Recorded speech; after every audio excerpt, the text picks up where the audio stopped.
What is up? This mic ready to go, and we're good. Now we're on the nice mic. We are back here, Bears Nation podcast. A little afternoon Q&A. It's 3 o'clock Central Time, 4 o'clock Eastern Time. And this is the dead period when it comes to Bears news, but we have been getting some news here. And we haven't done an episode. We've been busy. Jake and I have been busy. I started a new job. Jake is working every day. We haven't been able to get an episode out, so I just want to come here on YouTube, interact with you guys in the chat, in the comments, do a little bit of Q&A, talk about some of the things that have been going on with the Bears as far as the new stadium, as far as some of the players getting arrested, Lamar Soup Campbell, Director of Player Engagement, being fired by Ryan Poles. Lamar Soup Campbell was the one who hired, not the guy, but was a part of the room and part of the group of people that were set to hire Ryan Poles. He's fired just 3 months later. It's sort of an interesting, not 3 months, but more than that now, like 6 months. It's been a long time, but it's an interesting development. And obviously we know everything about David Moore and some of the other guys that have, had some of the arrests that have raised concerns. The Bears have to talk about that. We'll also talk about whether I think, and whether you guys think the Bears are really going to stay in Chicago after Mayor Lloyd Lightfoot and Chicago, the city's new sort of proposal about, it's sort of a last-ditch effort about keeping them in the city. What they can do is about damn earthquake just happened in here. Oh, that's too low. I'm trying to get a good spot for my mic from here. But yeah, we're just going to interact with you guys. We like to interact with our viewers, and it's been a while since we've been live on YouTube or Twitter or anywhere really. So just trying to get on here and chat with you guys. So if you guys have any questions, pop them in the chat. We'll answer them. We know the regulars will show up. Matthew Anderson is here. My guy, let's go. Don't want to say Soldier Field. Bears are going to Arlington. No matter what, won't be for a while, but they will go. Okay, so this is exactly what I wanted to address on this episode. I want some other people to come in and give their thoughts and opinions. Matthew, I want to give you your thought and opinion too about whether you really like it. But here's my sort of outlook on it. Okay. Obviously, this is a last-ditch effort by the city. We know the Bears have put in, the bid to purchase Arlington. We know there's a lot of momentum towards that, and that purchase could happen very soon. And it's no secret to anyone that the plan, they haven't admitted this yet. The McCaskies haven't admitted this, and neither has Ted Phillips. But the plan to purchase that land is to purchase it and build a stadium, and not just a stadium, but a gigantic sports book and just an entertainment area around the stadium, which a lot of other new stadiums had. Now, if you look at SoFi, you look at some of the newer stadiums, not just in the NFL, but in other leagues as well. That is what they want to do. Mayor Lloyd Lightfoot and the city obviously aren't dumb enough to recognize how important that money is to them, how important having Soldier Field in the downtown South Loop area is to them and is to the city. They gain a lot of money from that, whether it's transportation, whether it's parking. It's a publicly owned park. They own a lot, excuse me, of the rights to it. But so they say here, you know what, we're going to throw a dome on there and we're going to see what's going to happen. We're going to propose this to Chicago Bears. And right now we're just kind of waiting to see what the Bears think about this sort of proposal. But the most important thing for me is what they released today. Not just is there going to be a dome built on top of Soldier Field as a part of this plan, they're also going to revamp the entire museum campus. So what that means is, they want to take the Northern Island concert venue, they want to move it to in front of the Field Museum, right between the Field Museum and Soldier Field. They want to build this, pedestrian bridge that goes over the water by the boats, by the dock, just to the east of Soldier Field. And they just want to put a lot of different entertainment and things around the stadium to make it more of a fun experience to go to a Chicago Bears game at Soldier Field, because one of the major pulls to going to Arlington Heights is the fact that it is going to be an entertainment destination. They say you don't just have to go there to go to a game. You can go there and you can hang out at the sports book. You can go to, a concert venue or something. You can eat at a lot of places. And it reminds a lot of people, at least for me, when you think about what they're doing or what they're proposing for Soldier Field, is what the Ricketts have done to Wrigley in the Wrigleyville area. And, there's part of me that didn't like them taking down the McDonald's and the Taco Bell and things like that, like totally. But you have to admit, like, Gallagher Way is extremely nice. The hotel is extremely nice. And there's a lot of new restaurants and there's a Lucky Strike there. And it's an entertainment. You can go to Wrigleyville, you can drink at the bars, and you can have a good time. You can spend like 7 to 8 hours there and only be going to the game for 3 of them. And that's what people want out of Soldier Field. Say, okay, it's a noon game. Say I want to get there at like 10 a.m. I want to tailgate a little bit. I go to the game. Then after the game, I don't want to just get into the traffic. I want to get home. They say, I want to stick around at the stadium. I can watch the late games on this giant screen that they're going to have. I can go, bet at a sports book. I can go to this little concert venue. I can do all these things. And what that is also going to do is alleviate the traffic going out, because their idea, obviously, one of the major criticisms of Soldier Field is it's impossible to get to it. It's impossible to get out of it. It takes so much time. And yes, that is true. But the idea here is if you build things around it, you make it an entertainment area. People are going to not just arrive to the game at different times to experience that. They're also going to leave the game at different times. And it's going to alleviate some of the nonstop traffic, because after the game is over in that area, there's nothing else to do. Like, there's nothing to do in the Soldier Field area unless you want to walk back into the loop into the city, which is sort of a 15-20 minute walk. And people don't want to do that, especially if they drove and they parked right next to the stadium in the South lot. So that's exactly what they're going to do. Matt Anderson says Park District owns the Soldier Field too. They make all game day revenue. City stands to lose a lot, and Bears want that money. Of course they want that money. I don't know if they're really going to sell the team. That has really been a topic of conversation for me that I haven't really been able to grapple, especially because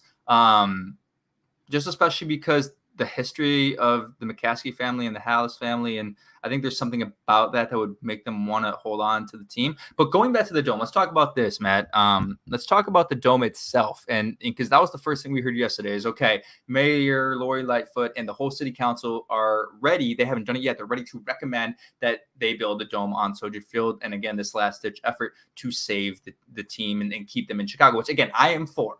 I am for the Chicago Bears staying in the city. I take the train to the games anyway, so it doesn't matter for me about traffic. I know it matters to some people, but there's something about that environment on the lakefront there's nothing like it. And if you want to have the best of both worlds, where you want to have sort of a world-class stadium along with that amazing environment of being in the city and being down by the lakefront and getting that beautiful view of the skyline, you can do both. And there's people who really don't like the dome idea. And you raise a great point, Matt, when you say also means NCAA attorneys. But here's the thing that people aren't thinking about. They're just thinking, okay, we're going to take a bunch of cranes and we're just going to put a dome on top. We're going to architecturally design a dome that fits the stadium itself and then just place it on top. Like, that's what people are envisioning. That is not going to happen. You have to understand that putting a dome on there is it is a big task that's going to require extreme renovation. But the important thing to remember is with that renovation could mean bigger seating, right? So if you want to if you think about Soldier Field, you visualize it in your head, you think about there's different levels to it, right? If you go to the end zones, like the height of the stadium is lower. And then if you go on, the field side, it's higher. So obviously, if you want to build a dome, you're going to have to extend the end zone viewing and the end zone seating so it reaches, an even surface for that dome. So what does that mean? That means you can probably find a way to add 7,000 seats, which is like, that shouldn't be too much to add. And the reason, the number, you'll hear two things when you think about, oh, the Bears want to go to Arlington Heights for these reasons. Number one, it's because they can make more money and there's going to be more seats and they can sell more tickets, and more tickets means more money, especially for a team like the Bears whose ticket prices are so high. Number two is they're going to have the opportunity to host a Super Bowl if they build a $1 billion stadium.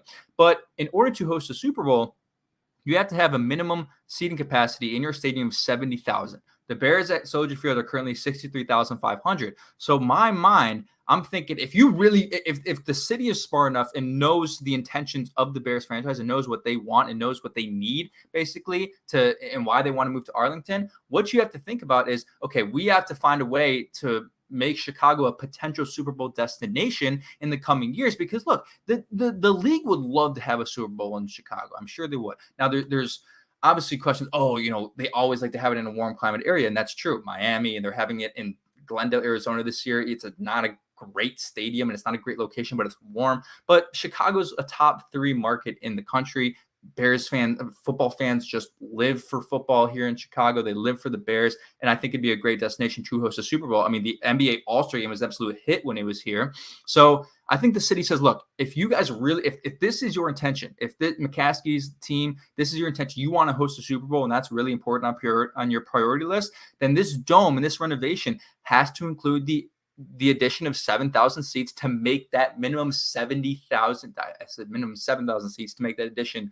And then a minimum 70,000 seating capacity to host a Super Bowl. And then you can host a Super Bowl. You're in a dome. Matt says you can, host the NCAA tourney, which is huge.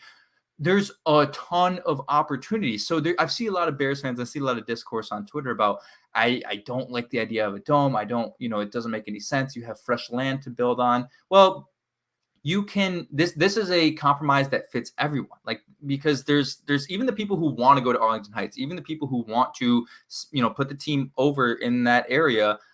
they also still have that sort of pull to, they have that allegiance to the city and that allegiance to having the stadium in the loop, having the stadium in the city, which not a lot of franchises do, and having that atmosphere and that environment of being in the city. There are people who still are loyal to that, although they do want the Bears to build a $3 billion SoFi-like stadium in Arlington Heights. And you say you'll miss that bear weather, though. That is something as well that I think people would miss. And it's a factor, I guess, but also, do the Bears win that game does Cody Parkey make the kick if they are in a dome? Like, you actually have to ask yourself that question. I think he might, and kickers have admitted, Robbie Gould has admitted, and others have admitted, it's really, really hard to kick in Soldier Field because you're so close to the lake and you get that lake effect wind, and it's really, really challenging. And I don't know how many times in the coming years the Bears seasons are going to come down to a kick like that, and whether the wind really has a legitimate effect on it. But I don't know. I mean, the Vikings, there's no Vikings weather, it's just, they're just in a dome. I don't think it matters anymore. It doesn't seem to have recently played a factor as much as it has in the past. It hasn't seemed to be a topic of conversation when they would play in December as it has been in the past. And again, like, this is the greatest compromise. Like, I don't understand why Bears fans would be opposed to this, because even if you do say we'll miss that bear weather, well, guess what? They're building a dome in Arlington anyway. They're not going to go to Arlington and build an open stadium. They're building a stadium with a roof on it there. So you're gonna have to surrender the bear weather regardless of whether they move to Arlington or if they build a dome here in Chicago. And it just makes too much sense. It really makes way too much sense for me that this be the compromise. I know SoFi and the stadium in Las Vegas has really just been engraved, likely in the mind of the McCaskies, that a stadium like this is premier and it's attractive and it's, good looking and everyone wants it. But, I just don't think it's going to have the same effect. Like, people think that's going to be great, and it will be a great stadium, and I would love to go to a stadium like that, and that would be fun. But every Bears fan who has been to a game at Soldier Field knows the feeling of driving through the city or taking the train through the city to get to the stadium and to enjoy the time down there and to see, the city from the seats and to feel the environment of that. And if I had to guess, if they built a dome, it would be a lot like US Bank Field in Minnesota, where there would be glass, there's glass somewhere so you could still kind of see the city, because it would be dumb to make it like a Mercedes-Benz type dome where there's absolutely no glass or no outlook to see. And a lot of the new domes are doing that now, especially if you look at SoFi.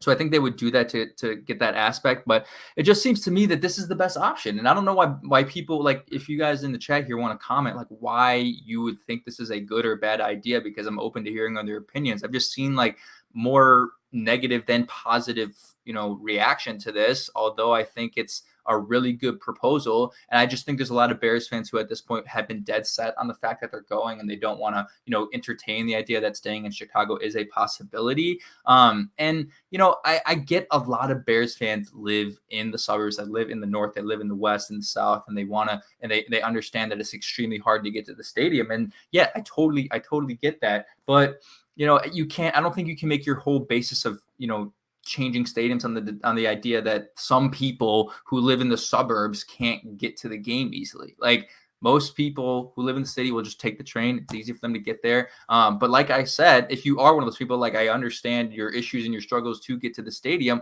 but this new idea of renovating the outdoor area and making it an entertainment area is going to alleviate some of that traffic, because people will want to get to the stadium earlier and people will want to leave the stadium later. Again, like, that's just what it's going to be. And based off the renderings and the pictures that they put on Twitter, I don't know if you guys saw them yet. I don't think I can pull them up right now. It looks like it's going to be a nice area. And again, like, if you don't have faith that the city can't pull something like this off, or that it can't look good, like, again, just look at what happened at Wrigley. Look at what happened in the outside of, Wrigleyville. A lot of people who aren't tied to the sentimental aspect and history of that area say, like, it's really, really nice down there. And at the end of the day, it does come down to money, and that's 100%. But you can still, I think the money is going to start to even out. It's going to start to be comparable. Like, if they do all of this I know it was all Ricketts, but it's still, I think it's still, you still have to get approval from the city and things like that. But end of the day, it was all comes down to I think going to be more money for the Bears, less for the city, but a whole lot more for the Bears. Yes, that is true. And that is the driving force in all these decisions is money. Money. What's going to get us the most money? But one of the biggest, like I said, one of the biggest revenue factors in this is the fact that if you host Super Bowl, you're making millions and millions of dollars by being a host city for the Super Bowl. And they still can do that if the renovations for the dome add the 7,000 seats that make it the minimum 70,000 at Soldier Field. So I think that's something that you can't just say, oh, that can only happen in Arlington. No, I think that can happen at Soldier Field. But then the thing that I was thinking about too, well, first of all, a dome, according to, I think like Crane Chicago Business, who broke the story yesterday, said it would cost $400 million to $1.5 billion. And then you have to start to wonder, is it worth it? So if you are going to spend $400 million or, somewhere between 400 to 1.5 billion, I don't know how the range is that large. You have a 1.1, like that is a gigantic range, $1.1 billion dollar range in what you are proposing here. But if you're going to, let's say you're going to spend $1.5 billion on building a new dome, like Matthew says here, you could build a new stadium for probably $3 billion. And you have to ask yourself, is that worth it? But I don't know. I mean, it depends what they're trying to do with it. Like I said, if the renovations include, hey, we're going to really we're gonna really try to change Soldier Field so that you can add 7,000 seats, so that there's more to do, so that the stadium itself and the concourses are nicer, so it's a better experience overall as a fan on the inside. Then I'm okay. Then I would be okay spending, if I were the team, spending $1 billion on that instead of spending $4 billion. And it's probably building a new stadium at Arlington Heights. It will probably cost $4 billion, maybe $5 billion. I don't even know. I don't know how much SoFi costs. Somebody wants to fact check me on that. I think SoFi was maybe 3-4 billion, and that's just how much it costs now. Make a new owner pay for it. Yeah, like that's a good idea. And Bezos can come in here and pay for what he wants if he wants. But I just don't think they're in a position to sell the team right now. I don't think they're in a position to sell the team right now. I really don't. I mean, I understand there has been criticism about the McCaskies, and they know that, and he addressed that in the press conference this year. But he also said, look, I'm going to remove myself from football operations, and he's done that. And I think he just wants to be a pure owner who's focused on this, these new stadium ventures and other things financially related to the team that don't have to do with the X's and the O's on the field, which is great. We don't need him to be involved in the X's and O's. But I'm not sure that they're dead set on selling the team. I think if that was something that was going to happen, you would know about it, and you would know that, hey, we're going to, purchase this land, and then, the new owner is going to pay for it and all this and all that. And, I don't know. It just, the things don't line up for me if they were going to sell the team. They would sell it first, and then they would let the new owner and his new staff discuss how they want to address building a new stadium in Arlington Heights and all that. So I think that's why I'm not sure a new owner is definitely going to happen in Chicago. And plus the lineage and the history of the franchise, especially with the current owners, like as long as Virginia is there, they're not selling the team. As long as Virginia is there, they're not selling the team. Maybe when Virginia dies, then you can start having that conversation. But Virginia loves the Chicago Bears. Whatever you think about Virginia McCaskey, she loves the team. She loves, to be involved with the team. She, likes to take pictures with Justin Fields at times. She likes to be at the game, stuff like that. I don't know. Virginia is involved, and obviously her relationship with George Halas is too strong for there to for me to believe that they would just sell the team as long as she's alive. And I don't know how long she'll live. I mean, how old is Virginia now? Can anyone fact check me on that? I mean, Virginia's got to be like 98 now. I think she turned 98. Not sure. Thanks, guys, for popping in. Low afternoon, midday. Midday Q&A. Appreciate you, Shane M, in the chat here. How we doing? What's up, guys? The rest of you guys here on YouTube. We didn't go live on Twitch or Facebook or anything today. Just YouTube, just a little chat. Maybe stay on here for 10, 15 more minutes as long as you guys have questions hanging out. Yes, that is me. Kevin Lack. I don't have a name tag on here. Is she 99? Yeah, I don't know. Speaking of 99, I think Madden made Trent Williams the first 99 overall player. Or no. First 99 overall player to be an offensive lineman. First offensive lineman to be 99 overall. I keep phrasing that wrong. In a Madden game. And all I'm thinking is, why the hell is Sam Mustipher not a 99 overall? It's absolutely ridiculous. Hopefully Tevin Jenkins or Larry Borum can be a 99 overall at some point, even though I think the odds of that are extremely low. January 5th is her birthday, so she's 99 years old. So I mean, she is just defying the odds. It's incredible how long she has lived, and she seems to be in pretty good health and pretty good shape. And and that's something that I feel like when Eberflus and Poles were hired, I'm sure was a topic of conversation is, hey, we want you to win another Super Bowl before Virginia dies. I mean, I think that is something that, of course, Virginia wants to see. And I think they owe it to her. It's been way too long. She deserves to have seen, more than 2 Super Bowls. She's seen a lot of championships, NFL championships that, aren't included in the Super Bowl era. So Justin will be an 85 by the end of the season. Yeah, when do we get the full Madden ratings? Because we're definitely going to do an episode on that. We do an episode on that every single year, and it's always just funny to me because we make a whole lot of we make a whole lot of something out of that's really nothing. Like it's a video game, and it's just a bunch of people with opinions in the Madden offices that are making these decisions. But we like to hate on them. I mean, sometimes sometimes the rankings are pretty bad. Justin is going to have a breakout year. This is 100% true.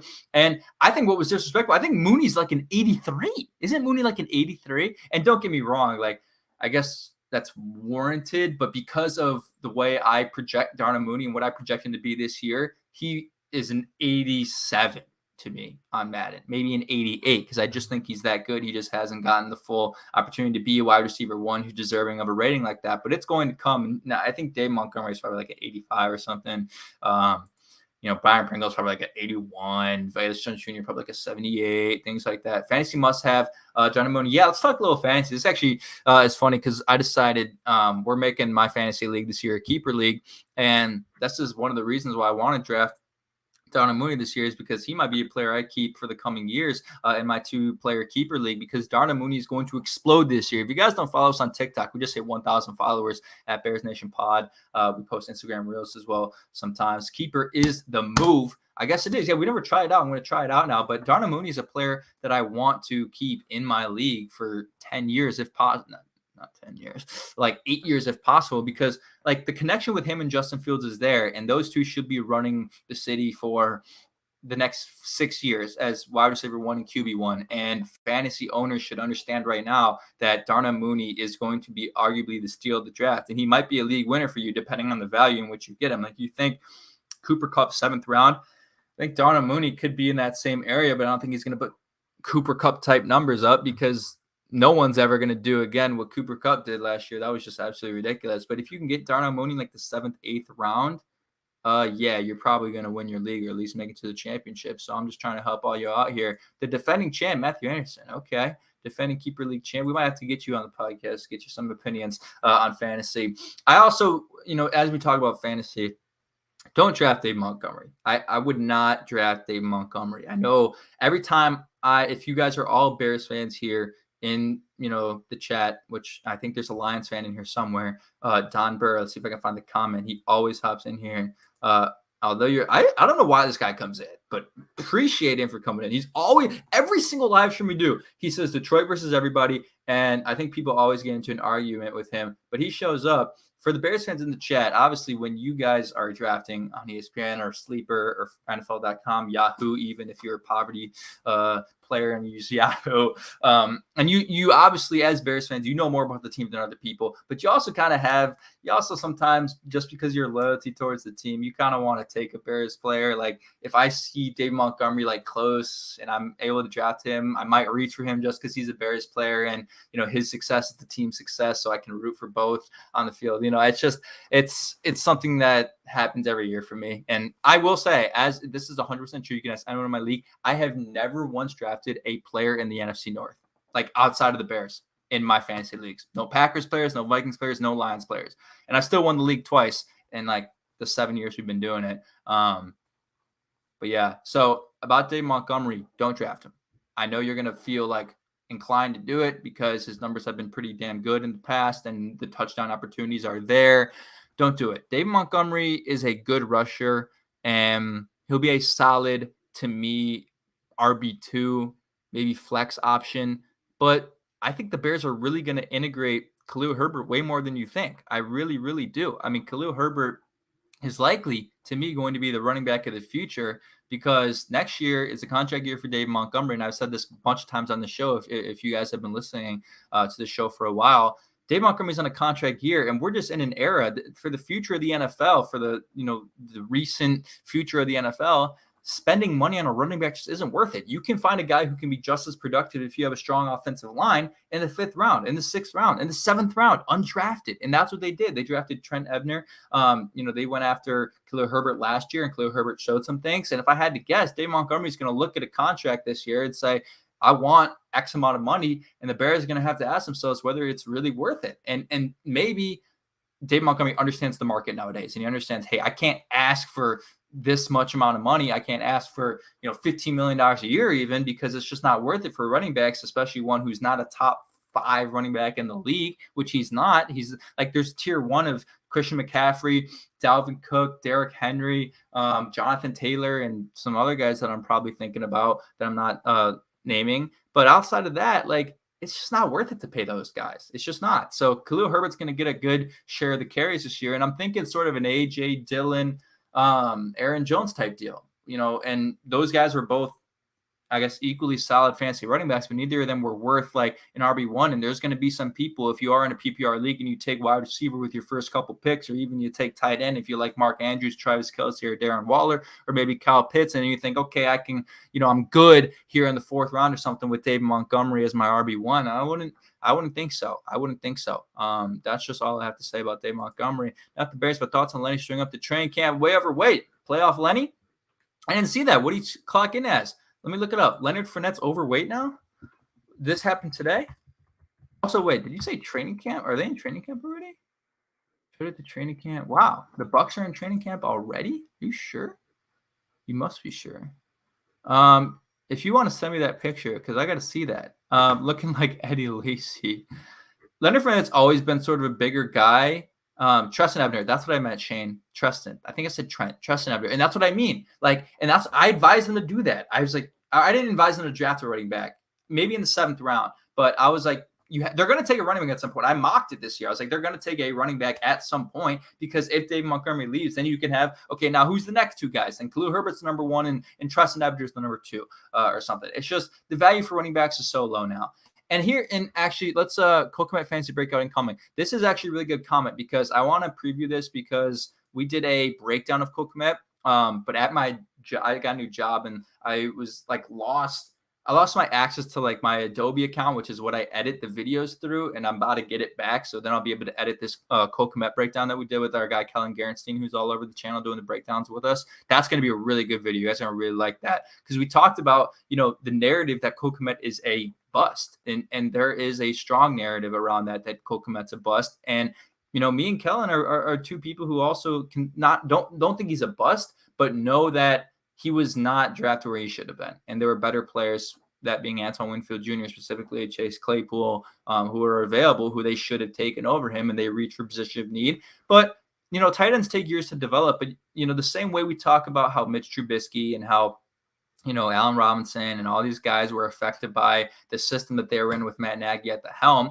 Cole Kmet, regardless of your opinion on him, has to fall under that umbrella. He is in that same category of players who were negatively affected by the plays that were being called and, the way he was utilized. I mean, he was like 33rd. I think I read a stat because I was doing my research for him. He's 33rd in the NFL amongst all tight ends in receiving targets and goal to go situations. Like, no wonder he wasn't a fantasy, a guy you would have on your fantasy team, because he wasn't getting red zone opportunities. Like, he had 680 yards and he had like 40 receptions, which aren't, amazing fantasy numbers, but obviously the value for tight ends comes in the touchdowns. Like, that is, unless you're Travis Kelce and you're, George Kittle, who are basically wide receivers in the numbers that they put up. Otherwise, if you are in a 12-team league and you don't have one of the top 4 premier, fantasy tight ends, maybe 5, if you think Kyle Pitts, George Kittle, Travis Kelce, Darren Waller, and Mark Andrews, outside of those, maybe Dawson Knox nowadays, outside of those 5, you're looking for a guy who's,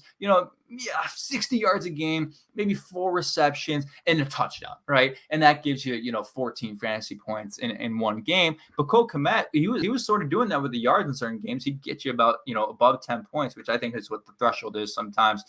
For all my players, I want you over 10 points. Like, that's what I want, is I want every player to be over 10 points. And if I get every player over 10 points, odds are I'm going to have a pretty good week. But Cole Kmet wasn't getting the touchdowns, and it's not his fault. Like, it's partially his fault. He dropped like 2 passes. He said in an interview, he dropped 2 passes in the end zone that he clearly remembers that he should have caught. But also the first idea Matt Nagy's had when the Bears got into the red zone and goal-to-go situations was, hey, one-on-one fade to Jimmy Graham on the outside, not Cole Kmet. And I didn't hate that entirely because I still thought Jimmy Graham was capable of doing those things, and apparently he wasn't because he didn't catch a lot of those. But now you're going to have more creativity in the red zone, and Cole Kmet's going to be the premier guy once you get into those once you get into that area. So once you get into go-to-go situations, it's not going to be, hey, Jimmy Graham ahead of you. It's going to be, no, Cole Kmet, you're the one who's going to be taking the one-on-one ball against, the best cornerback on their team who's going to make the play. And this is why we did this breakdowns, because there's a lot of questions of whether he's really capable of doing that. Because Cole Kmet is sort of a slower guy. He's a bigger guy. He's a really good blocker. He's great at breaking tackles. But as far as his one-on-one ability and as far as his catching ability against a defender, that's still sort of up in the air. And we've seen it at times. Like if you think of his first touchdown in the NFL against the Carolina Panthers 2 years ago, he caught a great ball that was, it was a thread the needle throw by Nick Foles, one of the few by him, shall I say. And he was in between he got sandwiched by like two defenders and held onto the ball. But outside of that, you weren't seeing a lot of plays where Cole Kmet was just out muscling and being a bigger player than the defender. And in most situations, if not all situations, Cole Kmet will be bigger than the defender unless he's going up against a ginormous linebacker. I mean, Cole Kmet, I believe, is 285 pounds. Like, this is a ginormous human. He needs to use his strength to outmuscle these guys on the outside and get these opportunities in the red zone, because he's not the fastest guy. I think he's a 4.7 runner, and we did in our breakdown, we said he runs faster than that on tape. I think he's a little bit more of like a 4.6 guy, but he's not George Kittle 4.5. He's not Travis Kelce 4.5. He's not the speed guy that those guys are going to be. So he's going to have to make his name here in the receiving game, get into a spot and breaking tackles, but also just out-muscling guys. Would love to see Justin use his legs more this year, send the receivers deep, but with the field and let him scramble with a dump off option to the running back. This is correct, and this is exactly what the Bears are going to do, and this is exactly why they brought Luke Getsy in, is to run more play action, run more bootleg, get Justin Fields on the run, and that's exactly what they are going to do, because last year he was amongst the most accurate quarterbacks in the NFL on plays like that. On play action, when he was on the run, he was amongst the most accurate, and he was throwing the ball downfield. And look, this is why they drafted the players they drafted, and this is why they have a receiver room in which they've constructed of players that all have speed. Okay, you want to know why? Because Justin Fields is going to be on the run, and not only is he going to be designed to be on the run, he's obviously elusive enough and talented enough to break the pocket consistently, that the players that they have as wide receivers are going to need to continue running when Justin Fields breaks out of the pocket. Because you remember last year, a lot of the criticisms about Allen Robinson and some of the other receivers on the team were, Justin Fields would stay in the pocket for a couple seconds, boom, it would collapse because the offensive line was terrible. Then he'd have to skirt out. He would, break out, roll out. And then once he had rolled out, the play, it's a fresh play. Like by the time he rolls out, it's like, you have run the route that you were supposed to run. Okay. It's what you do now. And this is how Tyreek Hill became one of the better wide receivers in the NFL, because Patrick Mahomes is just so good at doing just that. And Tyreek Hill is the perfect player to complement that, because he's so fast and he can juke somebody out of their shoes in, 0.5 seconds, and he can get open once the play breaks down. A lot of the times when you saw the replays on Fox or CBS, NBC, ESPN, anytime the Bears were on a game on TV and they would show a replay of Allen Robinson or other players, you'd see them kind of stop a little bit when Justin Fields broke out. Now you have players who high motor, who are going to get open and find spaces in the defense. That's why they drafted Velus Jones Jr. That's why they picked up Byron Pringle in free agency. These things are important. They matter. And that's why I think the Bears offense is going to be, obviously improved, not just because they have a new play caller and just the pure elimination of Matt Nagy will make them a better football team, but they've got a personnel unit that makes sense. Like, you can criticize the Bears all you want about they don't give Justin Fields enough help, and they haven't done enough in the offseason. And now there's guys like David Moore who are going to be off the team because they're committing crimes and, and things like that. Yeah. Okay. But they have constructed an offense that tailors to what they want to do. In the past, it was, we're going to bring in players, and then we're going to try to get these players to tailor to our system. And that's the entirely wrong way to do it. You have to, get players who are going to fit your system and then fit your system to those players, right? You have to do both. I'm losing my voice. I'm talking so damn much. But like Mitch Trubisky with Matt Nagy in his first couple of years, you had a player who wasn't being utilized, who wasn't, they weren't using the strengths of that player. Now you take all these players and you have to notice their strengths, implement their strengths, build off their strengths. And I think they're going to do that. And that's why I have optimism about this Bears offense. And I think they're very slept on for that reason. culture change in the locker room. This is important. I think the culture change comes from not just I don't think it's just like club dub, gritty and things like that. Like that's true, but I think it's more of like, hey, the tone needs to be set when the game starts. And this is something my dad and I would notice a lot when we watch the game. My dad and I, we text every time the Bears play, and I would text him and say, it feels like they're coming out flat. It feels like they're coming out slow. It feels like they're not coming out with a lot of fire, a lot of energy.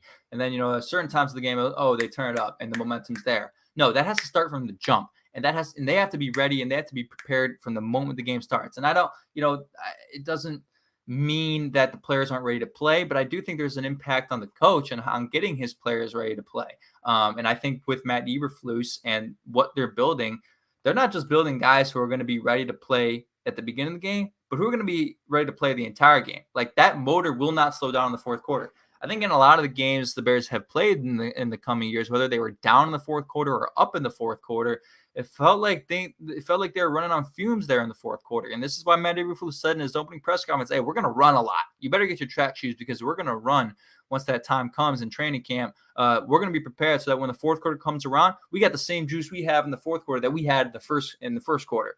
And that's exactly how you build a good culture. And that's exactly how you beat football teams. Because when you're bashing each other around, especially in the cold weather, they played 3 games in December at home this year.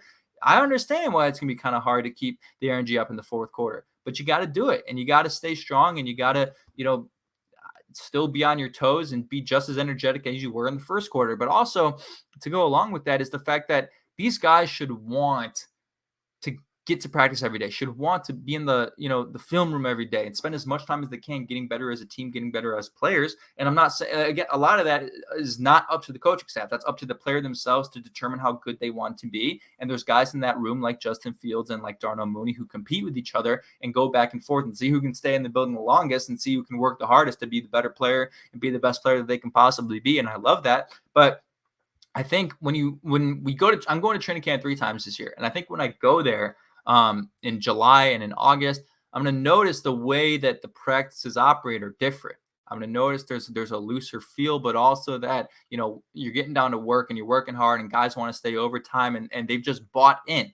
And that's the number thing. You have to buy in. You have to get players to buy in because when your players don't buy into a team, and if anyone in this chat has played on a team before, I don't care if it's Little League T-ball, I don't care if it's high school baseball, high school football, college football, professional football, if you have players who collectively don't buy in, you're not going to succeed. You're not going to succeed. If you have some guys who are really bought in, but some guys who aren't, it's just not going to work. You have to have everyone on the same page here with a collective mindset that we are coming in to win a championship. We're going to come in and beat the living daylights out of the other team every single Sunday and come in and compete with each other during practice. And you have to have that collective mindset. And it's going to be a fresh thing to see because last year in training camp, in the years prior, people weren't bought in. The narrative around Matt Nagy was not just heard by, the fans of the team. It was heard by the players. And people know that, and people knew that, and the players knew that, and they knew that they couldn't buy in, to him as much as they wanted to. And that was one of the indictments about Matt Nagy. And unfortunately, that's just the way it was. And especially when it comes from your play caller, like Justin Fields, like Mitch Trubisky, and those guys have now not, I don't think Justin Fields has said this, but Mitch Trubisky has said, I had a coach that didn't want to work with me. I had a coach that, I showed up to a meeting and, we were going to look over tape and the coach never showed up. I mean, when you talk about buying in, you got to get your players to buy in. But if your coach can't even buy in, like Matt Nagy wasn't even buying in to Mitch Trubisky himself. And that's a serious problem. Matt Nagy be like, I'm going to turn Trubisky and Fields into Alex Smith. Yeah, literally. Like, that's exactly what he was trying to do. He's like, this is who I want. And that's why he wanted Nick Foles. It's like, this is the quarterback that I want in Chicago. And I don't care what your skill set is. I'm going to turn you into the quarterback that I want you to be. I want you to be a pocket passer who doesn't use his legs that much, but he's a little bit athletic, who has a really strong arm. And that's what I want you to be. I don't care what your skill sets are. We're going to try to make you into that guy instead of turn you into the best version of you possible. And that was obviously the biggest criticism, Matt Nagy, that I could ever have. Our guy, Coach Robin from high school, was the best at this. And that's one of the reasons that I really do believe in the buying in thing is, again, if you just have guys who every day want to come to practice, want to come to get to work, man, want to come to these games and are ready to play from the jump, you're going to have a very, very good team. Why do you think Bill Belichick is so good? Not only is he just a good coach from a tactical standpoint, he's good at developing his players, but he gets all of his guys to buy in, man. That's what they all said. They all want to play for Bill Belichick, and they all want to win really bad. They all want to win really, really bad. And that's the desire, that's what you want out of your team. You want a bunch of guys on this team. If I'm a Chicago Bears fan, I want a team full of guys who want to freaking win. Like, I don't care if people project you to be the 30th ranked team in the NFL, if projected to be fourth in the NFC North, that projected to not make the playoffs. I want you to come in and have the confidence that you're the better team and, believe that you're going to make it all the way and make it to the Super Bowl, even whether that's, rational or irrational. And yes, Trubisky deserves the world, and it's going to be interesting to see what he does in Pittsburgh, because I don't think Kenny Pickett is going to be the starter. He's not ready for that.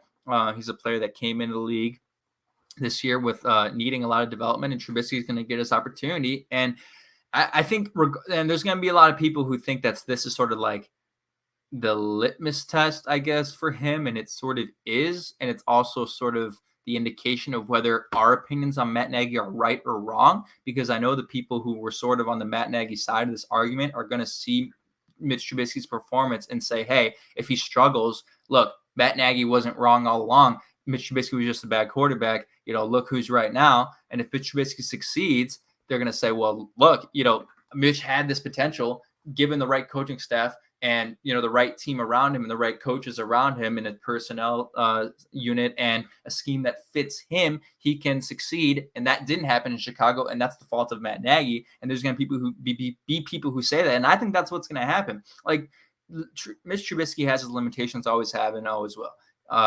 He will not be a 4,000-yard passer. He might be a 3,900, 3,800 yard passer. He can get you 25 touchdowns, which I think is, maybe all you need, and maybe an additional like 500, 400 rushing yards. But Mitch Trubisky has his limitations. He's never going to live up to the status of being a third overall pick. But it's at this point, like, he has strengths.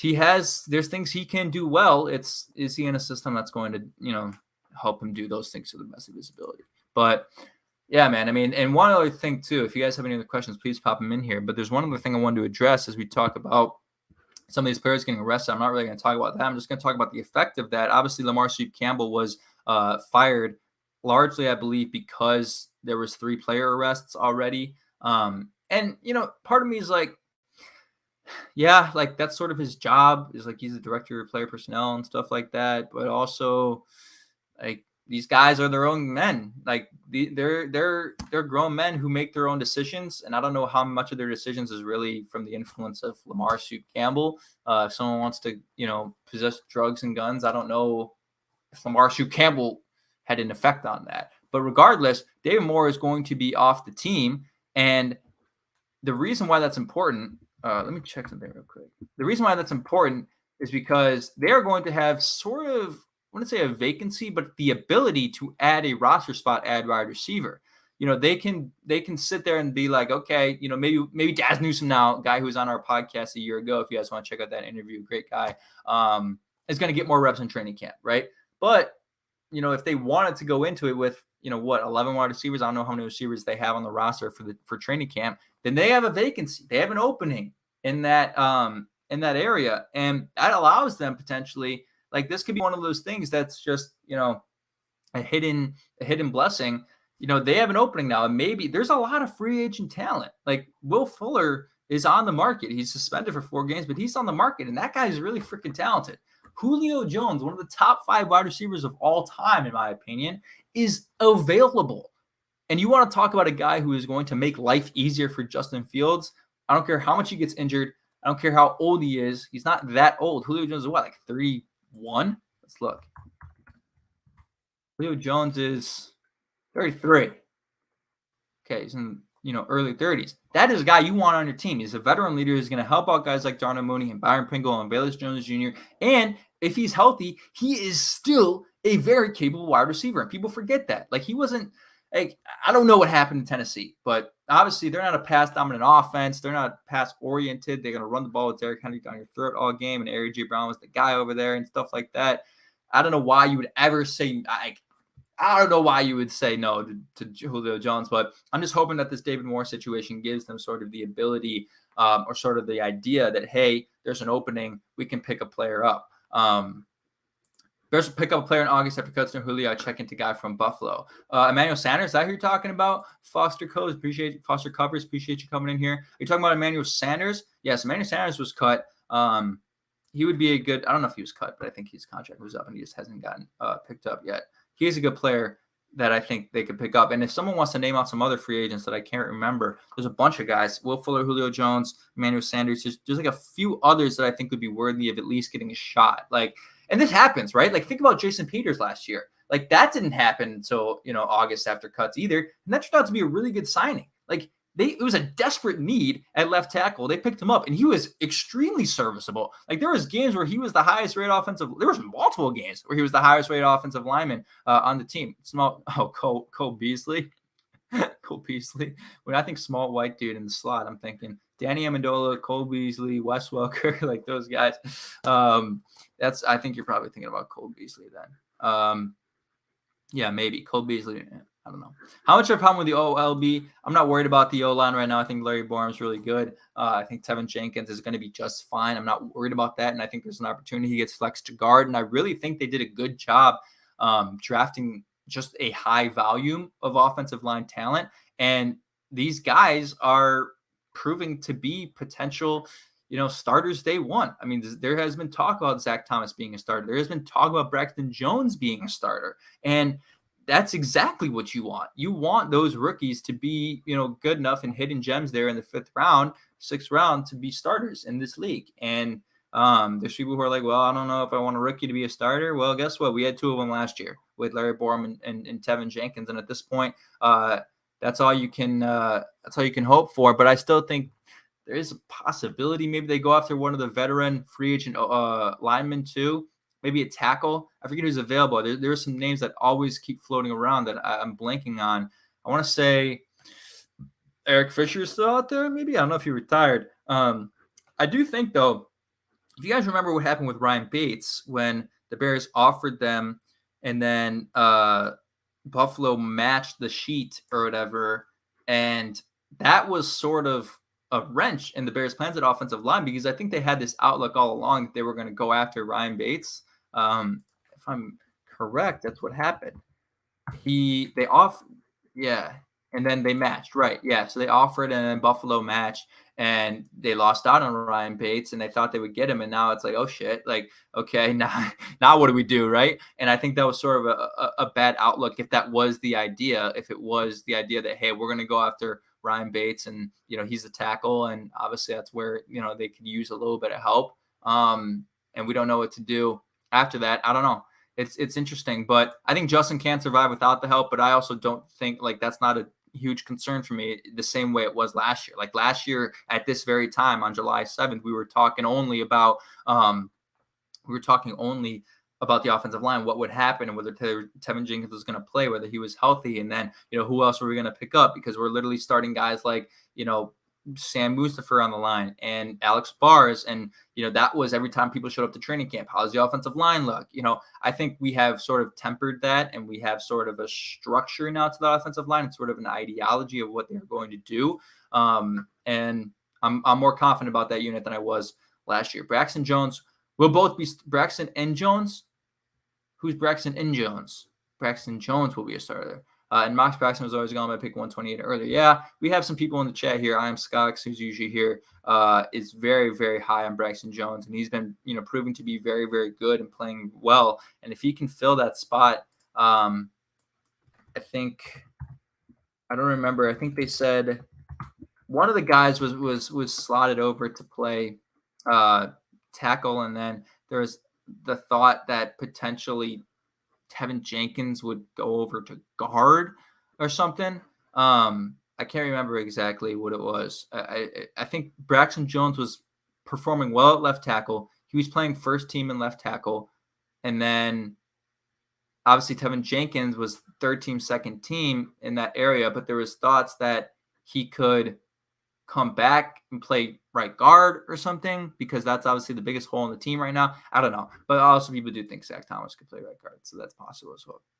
What do you think will be the Bears' biggest weakness this year? That's a really good question. Part of me part of me actually still thinks it's going to be pass rush. Part of me isn't entirely confident with the pass rush right now. Like, I think there's opportunity with Travis Gibson, and I think Justin Jones is a good player. I think Robert Quinn obviously is going to be effective. He's not going to have 19.5 sacks and break the franchise record, but I think he could have double-digit sacks. Al-Qadane Muhammad is a player who's going to be, an impact player for them coming from Indianapolis in a larger role. But they don't really have a true 3-tech, and that's a staple of this offense or this defense. And the only reason I say that is, like, I don't think it's receivers because of my opinion on Darnell Mooney. I don't think it's secondary because I think the secondary is going to be a top 10 unit in the league this year, and I'll say that with confidence. I don't think it's going to be like tight end doesn't even like count as a weakness. I think it's O-line or D-line. And that's like not great that the potential two biggest weaknesses in the team are in the trenches where, where Pohl says the most important positions in the field that they want to. Braxton and Velus Jones. My bad. They both have the last name of Jones, Foster. I got you. Shane M says sign Treader and move Patrick to guard. That would be ideal, man. If they sign J.C. Treader, who, again, there's this always happens. Every year this happens. It's like, dude, if I were a GM, I would have just been like, boom, grab these guys. Boom, give me Julio. Give me J.C. Treader. Like, grab them up immediately. Like, I don't know. Like, these guys, they have so much cap space. They have so much cap space this year. They have so much cap space next year. But they have enough cap space to afford guys like J.C. Treader and guys like Julio Jones who are going for like $2 million, $3 million contracts at this point. I mean, it's July 7th. These guys haven't gotten picked up. You're not signing them to a one-year, $10 million deal. Like, no, these guys are getting under $5 million. You can't afford them. It's not a question about affordability. It's a question of, whether you want them on your team. And I don't know why you wouldn't. Lucas Patrick is, I guess, I don't know if we would even say he's more familiar playing guard, but he's slotted to play center right now. And I'm fine with that. But Dieter Iceland, what's up with Dieter Iceland?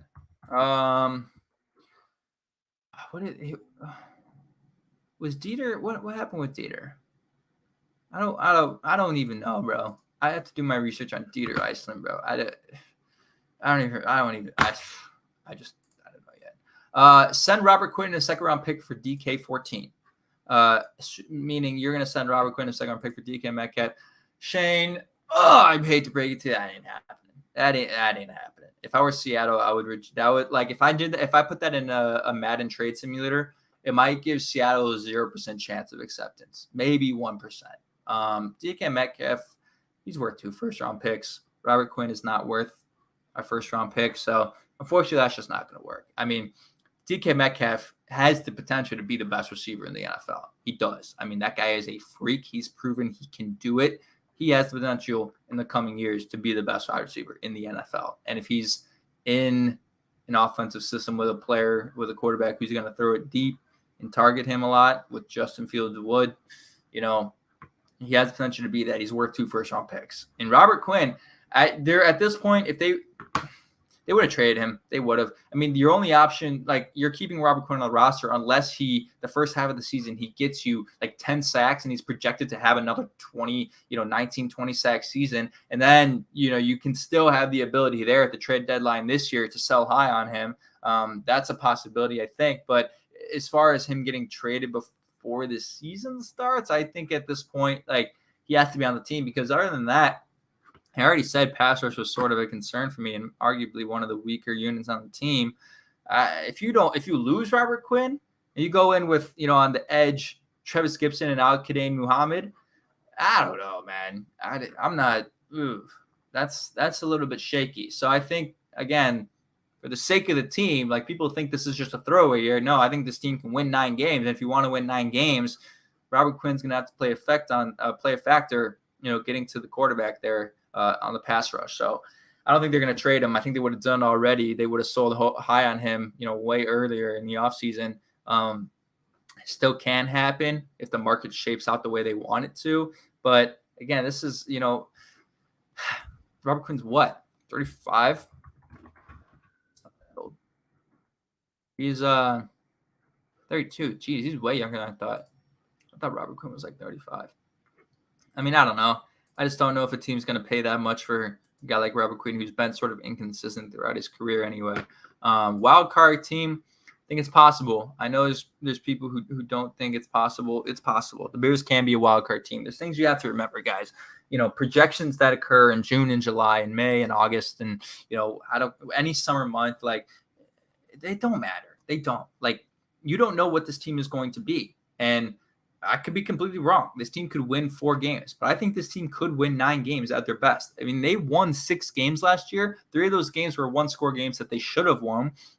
If Tony Correnti doesn't screw Cassius Marsh and the Bears over in that Monday Night Football game. And then there's 2 other, the Vikings game on Monday Night Football when they scored like 8 points. Like, they're not going to do that again. And the defense played phenomenally. And then there was one other game that I can't remember. That was like a 1-score game that they really close game they should have. Oh, the Ravens game when Tyler Huntley came in and just broke our hearts in the 4th quarter. Like, you flip those 3 wins, they're a wild card team last year. And you're telling me that with a new head coach, with a second-year quarterback, with an improved offensive line, with a wide receiver 1 in Darnell Mooney who's going to pop off this year, with a much better secondary who isn't going to allow 90-plus yard plays seemingly every week, this is a team that can make the playoffs. And I know there's going to be people who call me crazy, and you can call me crazy all you want. And I'm not going to sit here and tell you that I'm not going to tell you to put $1,000 in the Bears to make the playoffs, on your sports book. I'm not telling you to do that. I'm just saying it's a legitimate possibility, not only because I think the team is going to be better than what it was last year, and they still won 6 games last year, but also the fact that the NFC is a weak conference. Like, whether you like it or not, it's a weak conference. Like, comparatively to the AFC is a fucking gauntlet, man. Pardon my French. I would not want to be a team in the AFC. I mean, year after year now, you're going to have to be playing against, competing against Joe Burrow, Lamar Jackson, Patrick Mahomes, Josh Allen, Justin Herbert, Deshaun Watson, Mitch Trubisky, all these guys, you have extremely Russell Wilson. Like, just take the AFC West alone. Like, the AFC West alone is just an absolute gauntlet. And who the hell is going to come out of that conference year after year? I don't know. The NFC, especially once Tom Brady retires, if he ever does again, is extremely wide open. And outside of like the core division winners, like Green Bay, Tampa Bay, I don't even think San Francisco is going to be that good. Outside of the 4 main division winners, I don't know. I think the NFC is wide open. I really do. Bears are in the NFC North, Kevin. That's just, hey, do not put this on a poster. Don't clip this. Don't put it on social media. This was not a real quote that I said. I always blank on the Cowboys. That's what I'm thinking about. The Cowboys should win their division. I don't think the Eagles are going to be that much better than what they were last year. Giants are poverty franchise. Washington football team, poverty franchise. The Cardinals, I think, are going to be good. I just don't know if they're going to be the team that they win 11 straight games to start the season again. And then there's one more. Who am I blanking on? There's one team I'm blanking on in the NFC West. I do this every single time. San Francisco, Seattle, Arizona. First person getting in the chat wins $5. I'm zoning out. The Dolphins will be sneaky. I don't know. They have a really good roster. I don't think they're going to be a 12-win team. I think they'll be like a 10-win team. Bears can win 10 games this season if we get up less points and score 24-28 in game. Rams.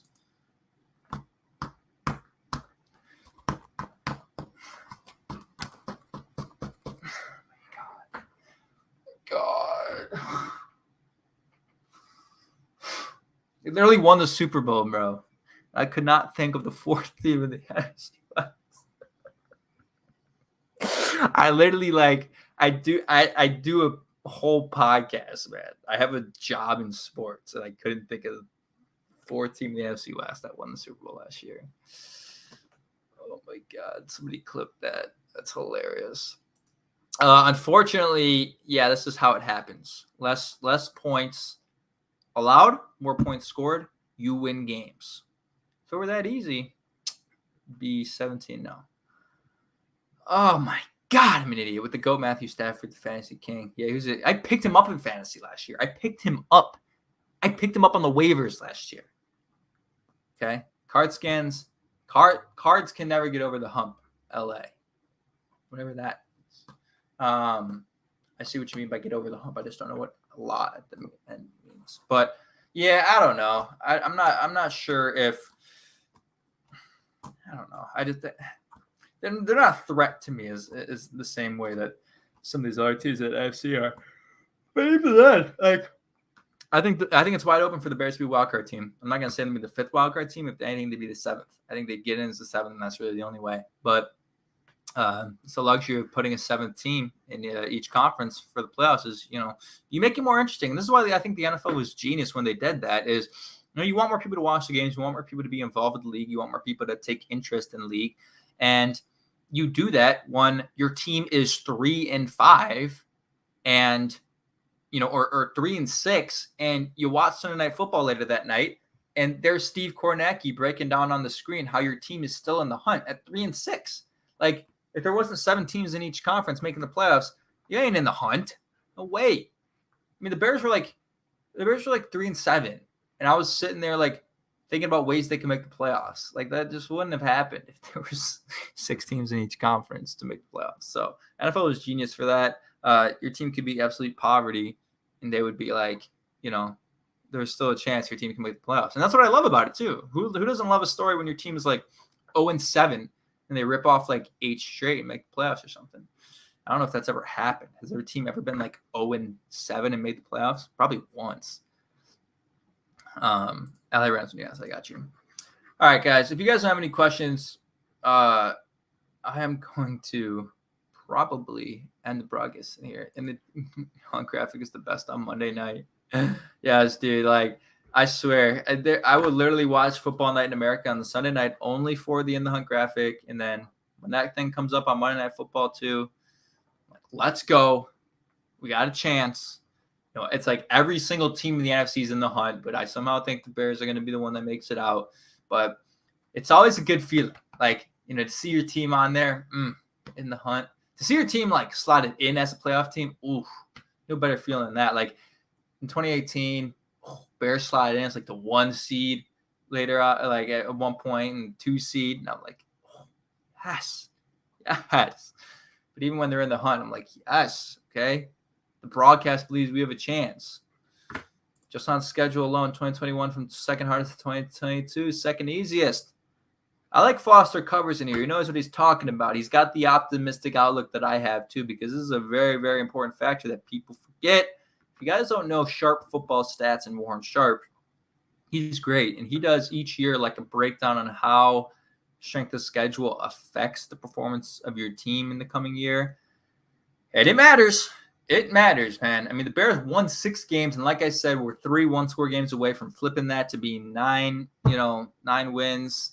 I guess you can say, don't get me wrong, you can say the same way for those one-score games and the 6 games that they won, that they could have flipped the other way. But specifically, that Steelers game and that Ravens game, like, those easily could have been flipped. And they won 6 games and were close to winning more last year with all the things that they had and the second hardest schedule in the NFL. Like, just go for the 5 of you that are watching or whatever. Like, we haven't had a ton of people, but I don't care because I love talking Bears with you guys. Go look at the Bears schedule and just think about the quarterbacks that they played this year. Just look at the quarterbacks that they played this year.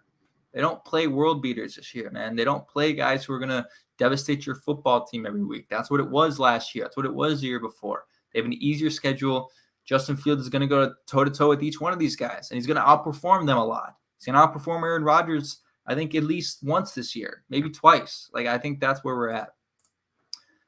Not Bears, but thoughts on UCLA and USC of the Big Ten. This was so weird to me. There's things that people don't understand about this. For those who don't know, I graduated from Ohio State. So obviously I have thoughts about football and the Big Ten and, conference realignment and things like that. Everyone wants to think about just football, and they're like, oh, like I guess once a week, like a team can make a trip out to California, or, if you're going from Rutgers, which is in New Jersey, all the way to Southern California, like, okay, like a team can do that, once a week because it's football. Yeah, think about the other sports, man. Basketball, think about baseball, think about fencing, think about swimming, think about, I don't even know, other sports that don't travel once a week, that have to travel cross country and make a 4 or 5 hour plane ride and then, go back, New Jersey, back to California, back to, Illinois or Michigan or wherever these schools are located. It just makes no sense. But also, that's just my thought from like a ethical standpoint. It's just ethically doesn't make sense to me to like put the players through that. But also, this is the way the NCAA is trending. I mean, you're going to turn it into, in my opinion, like a AFC NFC type deal with the Big Ten and the SEC, where the Big Ten has 25 schools and the SEC has 25 schools, and the other conferences either don't exist or don't matter, and no one cares about them. It's a money thing. The TV deal, like, I think they said they're going to sign a new TV deal where each team's going to get like $1 billion or something. I don't know. Like, they're signing some giant TV deal, and that's why UCLA and USC wanted to come to the Big Ten. And I know all the Big Ten chancellors and committee are all excited for it because, it brings competition or something. I don't know. It's just weird, man. It's just weird, and I don't really know where this is going to go. But this is not the end. Like, what's next for Oregon? What's next for, Kansas, who's a really good, basketball school, but a terrible football school? And do they really deserve to fit in at, in a Big Ten or an SEC like Texas and Oklahoma are there now? And it's just a mess. I don't know. And I saw some guy on Twitter. I don't know who it was. I think it was like a bigger name. It might have been Joel Klatt or something, who was like, this is going to lead to the end of the NCAA entirely. I was like, I don't know how that's going to happen. I don't know how you're just going to eliminate the NCAA, but it certainly is really interesting that UCLA and USC did this, and that conference realignment is getting to the point where it is. It just doesn't make sense. Technically, Bears played schedule last year for season, faced number one defense against them for the year. It's total defense against their offense for a season. Bears was the most difficult. Really? I didn't know that, actually. Foster covers. Did not know that. So there you have it, man. Foster covers, spitting facts on the channel, telling us why the Bears are going to be a better team. I mean, yeah, they played a lot of good defenses. Started the year off against the Rams. I mean, anytime you have to start the year off against Aaron Donald and the Rams, that's tough. Played the Buccaneers. They played tough opponents last year, man. Good defenses. So it's going to be a lot easier on Justin, too. So that would be a W. Appreciate you coming in, Matt. My guy came in, tuned in for the whole hour, 6 minutes. What a guy. Absolute legend. Foster covers, legend. Shane M, legend. Appreciate you guys coming in, man. I like doing these Q&As. It's fun talking to y'all. We'll have an episode out soon, a formal episode with Jake and I coming soon. We'll have a Cole Kmet breakdown on the channel coming soon, but we'll do more of these Q&As, talk to the folks, talk to the people. Appreciate you guys tuning in. This has been a little Bears Nation podcast midday Q&A. Bears Dome. What's going to happen? Are they going to be a better team? All that conversation. Be sure to look out for more and subscribe to the channel if you guys want more content like this. And follow us on TikTok, Twitter, Instagram, all the goods, all the greats. Appreciate you guys coming in. See you next time. Take care.